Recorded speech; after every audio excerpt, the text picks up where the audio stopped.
Eh, an oras na? It's 12 now. Yeah. Let's go upstairs. Turn off the light, ah. Finally, akit na rin kami. Kanina pa siya dito sa office.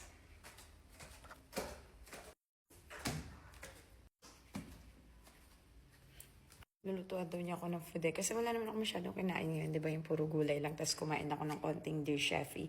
Yun lang, kinain ko today.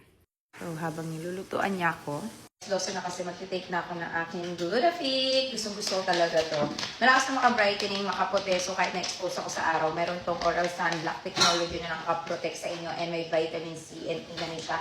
May sodium ascorbate and alpha-lipoic acid. Tapos, glucosal at terpentine and Yersinia cambogia.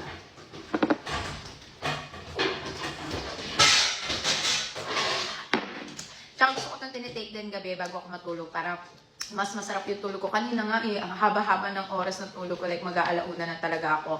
Ginising na ako ng asawa ko kasi sobrang haba. Kasi bumawi ako, diba? Sunod-sunod nga yung agenda, labas namin. And then kanina, sobrang natulog lang talaga ako. Kaya late na rin ako talaga nakapag-video sa inyo. So, available to sa TikTok shop. Malakas na makaglow kasi may collagen na rin to. May 11 ingredients siya.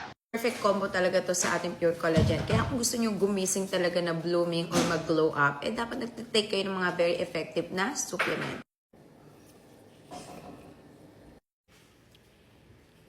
Or nababad siya ng ice. Yum! Tada! Wow! Thank you! Our midnight snack. After mag-veggies kanina, ito naman yung midnight snack. Siyempre, may tabasco din tayo.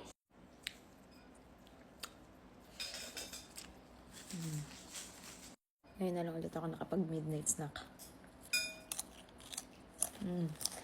Nagkakaroon ako ng midnight snack. Tapos kagabi na ako kumain. Kanina, kunain ko lang yung gulay. And magpa 5 p.m. na ako kumain.